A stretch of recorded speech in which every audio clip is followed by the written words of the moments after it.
জুলাই আন্দোলনের বিপ্লবী আদর্শে লালিত জাতীয় নাগরিক পার্টি নির্বাচনের কৌশল হিসেবে জামায়াতের সাথে জোটবদ্ধ হয়েছেন। এনসিপি প্রার্থীদের মাঝে যাদেরকে ভাবা হচ্ছে বিজয় ছিনিয়ে আনতে পারেন ত্রয়োদশ জাতীয় সংসদ নির্বাচনে, তাদের মাঝে অন্যতম হাসনাত আব্দুল্লাহ, নাহিদ ইসলাম, সার্জিস আলম এবং হান্নান মাসুদ। কুমিল্লা ৪ আসনের প্রার্থী হাসনাত আব্দুল্লাহ রাজপথের পরীক্ষিত সৈনিক। তিনি শুধু জুলাই বিপ্লবকে সফল করে সুষ্ঠু নির্বাচনের জন্য লড়লেন, প্রতিপক্ষের ঋণ খেলাপি প্রার্থীকে মামলায় হারালেন। আপনি আর একা নন, ইউনিভার্সাল কার্ডিয়াক হসপিটাল আপনার হৃদয়ের আরো কাছে। দেখিয়ে দিলেন সততার পথে লড়লে বিজয় সুনিশ্চিত।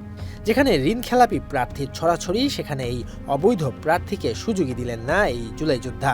এরই মাঝে মানুষের দ্বারে দ্বারে গিয়ে নিঃস্বার্থ ভালোবাসা অর্জন করে নিয়েছেন। মানুষ তাকে ভালোবেসে লাখ লাখ টাকা দিয়ে দিচ্ছেন। যদিও শেষ মুহূর্তে গণ অধিকার পরিষদের জসিমউদ্দিন ট্রাক প্রতীককে বিএনপির সমর্থন দিয়ে কিছুটা উত্তাপ ছড়ানোর চেষ্টা করছে। তবে পর্যবেক্ষকদের মতে ট্রাক মার্কার জসিমউদ্দিন হাসনাতকে হারানোর মতো যথেষ্ট নয়।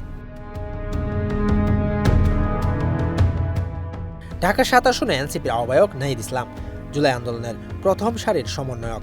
যেভাবে বিপ্লবকে সফল করেছেন, সেভাবে রাজনৈতিক দল গড়ে মানুষের প্রত্যাশা পূরণ করতে পারেননি। তাই নির্বাচনে জিতা চ্যালেঞ্জ হবে তার জন্য। যদি মানুষ ঘুণে ধরা রাজনীতিকে লাল কার্ড দেখিয়ে তরুণদের এগিয়ে রাখে, তবে নাহিদ ইসলামই হবে সেটির ধারক বাহক। ২০২৪ সালের জুলাই বিপ্লবের অন্যতম প্রধান সমন্বয়ক হিসেবে তরুণ প্রজন্মের কাছে সার্জিসের জনপ্রিয়তা রয়েছে। বিভিন্ন জনসভায় তার পক্ষে ব্যাপক গণজোয়ার লক্ষ্য করা গেছে। বিশেষ করে জামায়াতের সাথে জোট হওয়ার পর পঞ্চগড় ১ আসনে তার জেতার সম্ভাবনা আরও বেড়ে গেল। দ্বীপ জেলা সুদূর হাতিয়া থেকে উঠে আসা হান্নান মাসুদের জুলাই আন্দোলনের ভূমিকা অনবদ্য। এরপর সেই জনপ্রিয়তাকে কাজে লাগিয়ে হাতিয়ার উন্নয়নে নিজেকে সঁপে দিয়েছেন। এরই মাঝে এলাকাবাসীর আস্থার জায়গা তৈরি করে নিয়েছেন।